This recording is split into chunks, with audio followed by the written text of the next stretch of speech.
गालिब यही भूल करता रहा। धूल चेहरे पर थी और आईना साफ करता रहा। दोस्तों, हम अपनी असफलताएं, अपनी पराजय की वजह अक्सर दूसरों में ढूंढते फिरते हैं और परिणाम स्वरूप बार बार गलतियां करते रहते हैं।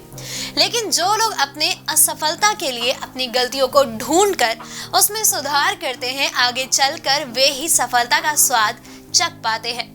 दोस्तों, अपनी कमियां ढूंढना और अपनी गलतियों को मानते हुए उसमें सुधार करना बहुत ही मुश्किल होता है और यही कारण है कि हर कोई ऐसे नहीं कर पाता और आम लोगों की भीड़ में गुम होकर रह जाता है।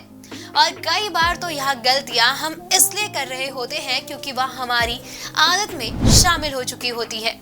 आज के इस वीडियो में हम ऐसी ही कुछ गलतियों की बात करेंगे जो होती तो अनजाने में है, लेकिन उनका नुकसान वास्तविक और भयंकर होता है। नमस्कार, स्वागत है आपका बिहार एग्जाम के हमारे YouTube चैनल पे। यहाँ आपको मिलेंगी बिहार राज्य से जुड़ी सभी परीक्षाओं के बारे में सारी जानकारियाँ। इसके साथ ही आपको मोटिवेट करने के लिए हम आपके लिए लेकर आते हैं कुछ सक्सेस स्टोरीज और मोटिवेशनल वीडियोस, जिसे देखकर आपको भी अपने सपने पूरी करने की प्रेरणा मिले। तो चलिए शुरुआत करते हैं हम आज की यह वीडियो।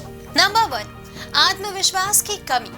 संघर्ष बड़ा हो या छोटा, अगर आपको खुद पर विश्वास नहीं होगा तो आप कभी जीत नहीं पाएंगे। अक्सर लोग यह सोचकर पीछे हट जाते हैं कि यह काम उनसे नहीं हो सकता। एग्जाम हॉल में कई बार आप ऐसे सवाल छोड़ देते हैं जिनके जवाब तो आपको पता होते हैं, लेकिन आपको अपने ऊपर भरोसा नहीं होता कि यह सही जवाब भी है या नहीं। यह गलती परीक्षा के साथ साथ जीवन में घातक सिद्ध हो सकती है, क्योंकि इसके कारण सामने से आया हुआ मौका आपके हाथों से रेत की तरह फिसल सकता है। नंबर 2, नकारात्मक सोच।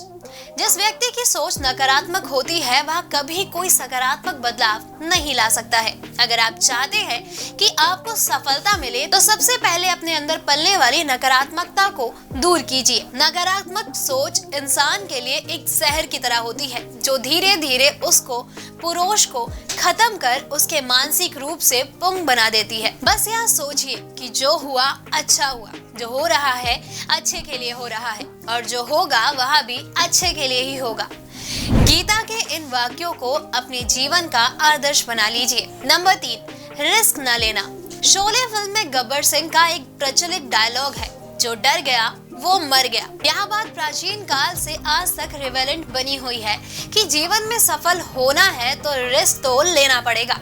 अगर आप रिस्क लेने से डरते हैं तो आप वहाँ कुछ भी हासिल नहीं कर सकेंगे जिसके आप हकदार हैं। बीपीएससी के लिए भी कुछ नया ट्राई करने से मत डरिए, अपनी सीमाओं को टेस्ट करने से मत डरिए और सबसे जरूरी, अपने आप को कंफर्ट जोन से बाहर निकालिए। नंबर 4, खुद में बदलाव न करना। बदलाव तो प्रकृति का नियम है, जो बदलता नहीं वह जड़ होकर नष्ट हो जाता है। इसलिए समय की मांग के अनुसार अपनी स्ट्रेटेजी और अपनी अप्रोच में भी बदलाव करते रहिए। बदलाव करने का यह मतलब नहीं है कि अपनी स्ट्रेटेजी या अप्रोच पूरी तरह से गलत है, बल्कि इसका अर्थ यह हुआ कि वह समय के अनुसार फिट नहीं बैठ रही और आप उसके साथ बदलाव कर खुद को यह संदेश भी दे सकते हैं कि आपका ध्यान अपने लक्ष्य पर ही केंद्रित है, ना कि उसके लिए चुने गए रास्ते पर। नंबर 5, अधीर होना।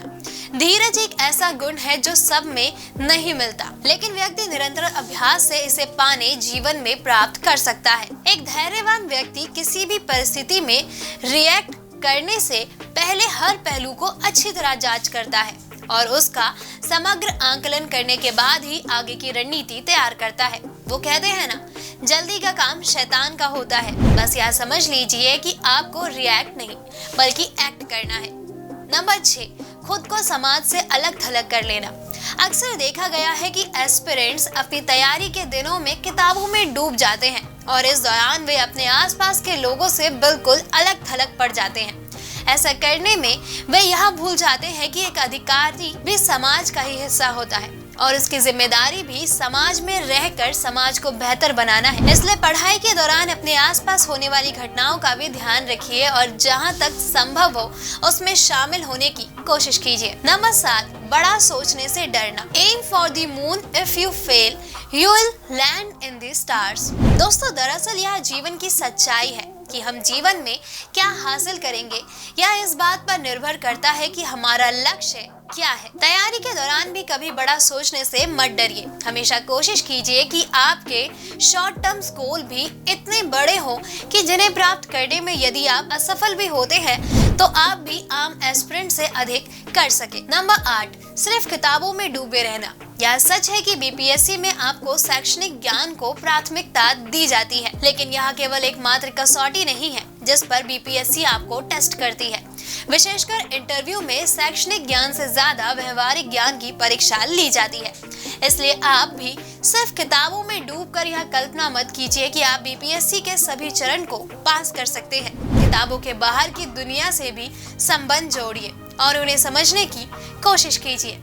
दोस्तों, अगर आपको हमारा ये वीडियो पसंद आया हो तो इसे अपने दोस्तों के साथ भी जरूर शेयर करें और अगर आपके पास हमारे लिए कोई भी सवाल है तो उसे कमेंट में लिख के हमें जरूर बताएं। जल्द ही आपसे फिर मुलाकात होगी एक नई वीडियो पे एक नए टॉपिक के साथ। तब तक के लिए नमस्कार।